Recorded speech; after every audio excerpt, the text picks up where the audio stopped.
एक लड़की अगर पढ़ेगी आने वाले दिन में उसका असर होगा, एक लड़का पढ़ेगा तो अपने तक सीमित रह जाएगा। अगर हमारी बेटियां पढ़ती है, लड़कियां पढ़ती हैं तो आगे चल के अपने बच्चों को, अपने परिवार को भी संभालती है। जी नमस्कार, आप देख रहे हैं न्यूज़ 24 नवलपुर और मैं परमिंदर शर्मा। मैं आपको बताते चलूं कि आज फुलवाड़ी विधानसभा क्षेत्र के अंतर्गत बेलदारी चक में द्वितीय वार्षिक खेल महोत्सव में मुख्य अतिथि के रूप में पूर्व केंद्रीय मंत्री एवं सांसद रामकृपाल यादव एवं प्रदेश भाजपा नेता भाई सनोज यादव ने एनुअल फंक्शन में शामिल होकर फर्स्ट एंड सेकेंड विनर बच्चों को मेमोटो एवं शिक्षकों को भी सम्मानित किया।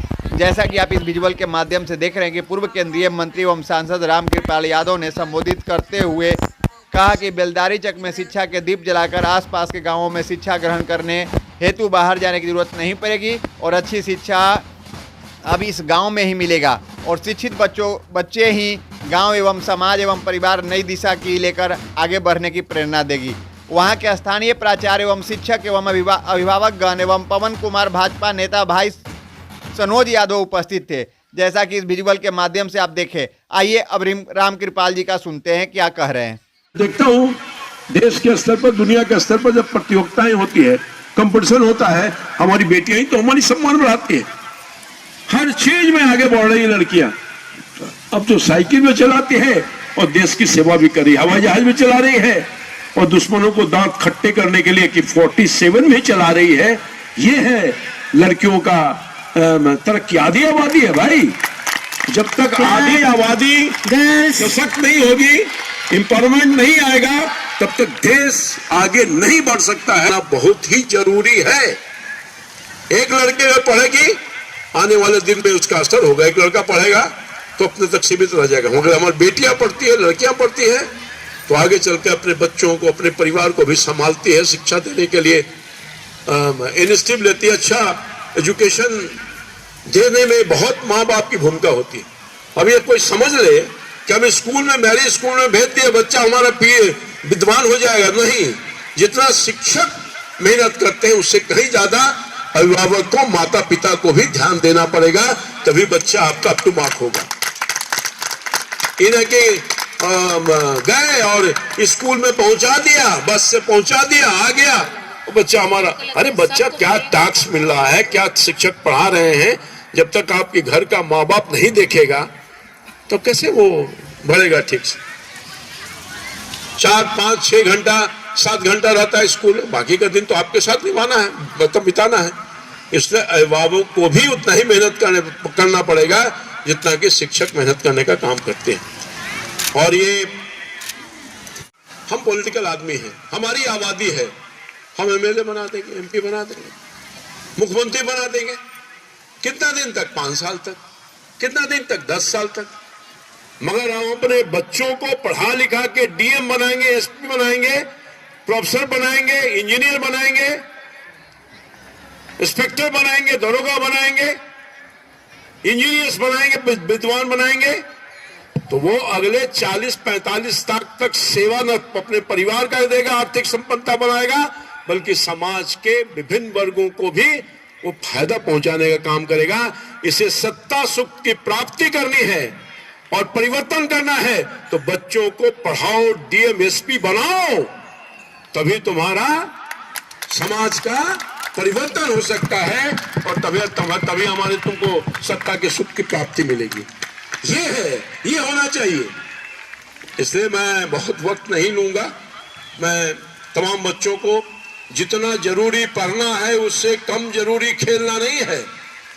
पहले होता था पढ़ोगे, लिखोगे, बनोगे नवाब, अब खेलोगे, कूदोगे तो होगे खराब। नहीं, अब तो खेलना कूदना भी है और पढ़ना लिखना भी है।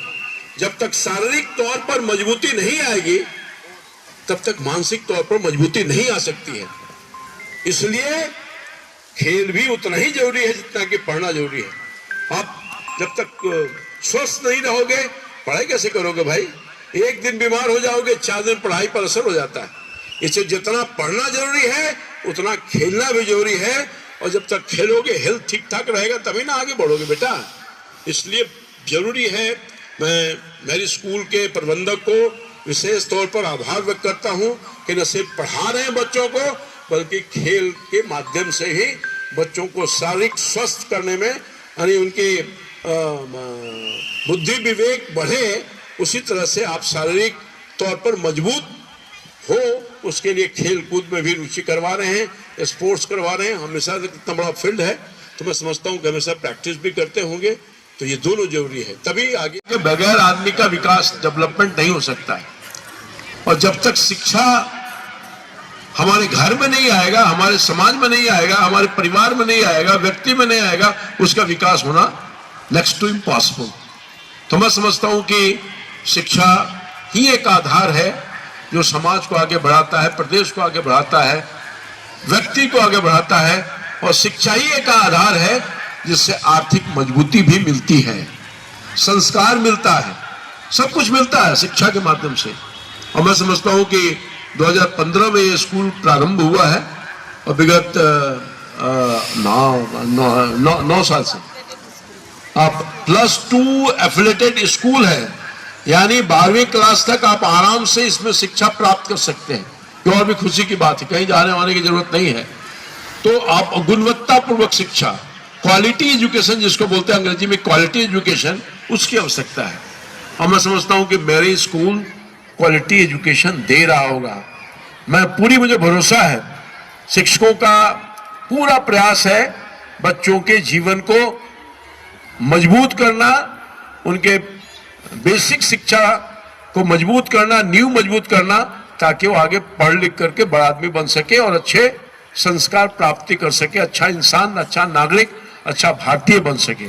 तो मैं समझता हूं कि इसमें क्या बोलता है कि काम ये कर रही है शिक्षा के शिक्षा देने में, और इस इलाके में दीपक जला रहा है।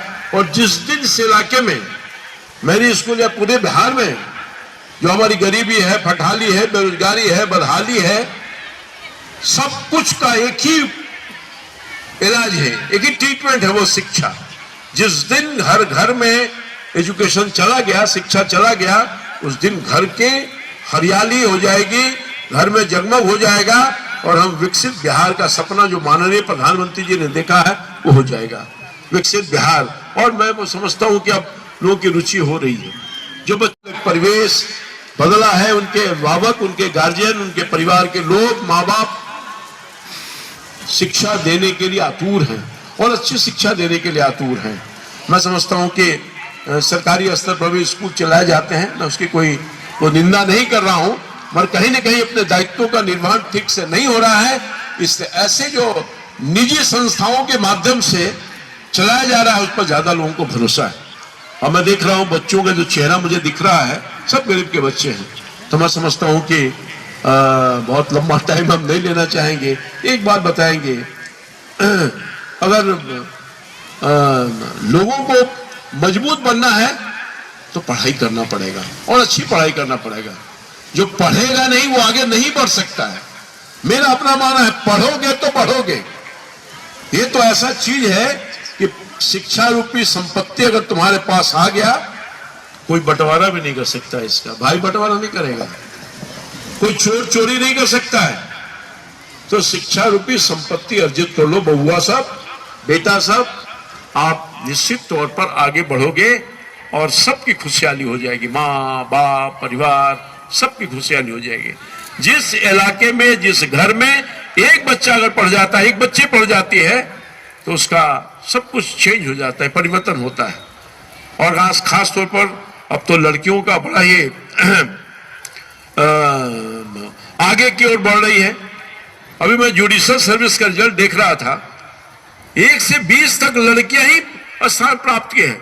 और बिहार में सेकंड टॉप जो बच्ची की है पटना की है, श्रुति अग्रवाल में गया था, उसको वो प्रोत्साहित करने के लिए उसको मैंने सम्मानित करने का काम किया। हर जगह लड़कियां आगे बढ़ रही है। पहले वो जमाना था जब लड़कियों को घर से निकलने पर पाबंदी थी, दरवाजे से बाहर नहीं निकल सकते हो, खाना बनाओ वहीं रहो, ये काम था।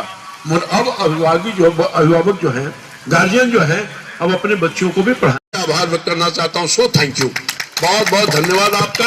अगली बार मैं पक्का कह देता हूं कि अगली बार जब आप बुलाएंगे तो मैं समय से पहले आ जाऊंगा। Thank you sir. तो मेरी पूरी शुभकामना है, बच्चों का भविष्य उज्जवल हो। का जो रिस्पेक्ट है समाज में, इसीलिए तो है। तो इसलिए आप सभी लोगों को, स्कूल प्रबंधन को, सभी अभिभावकों को in annual sports annual day के अवसर पर शुभकामना, बधाई।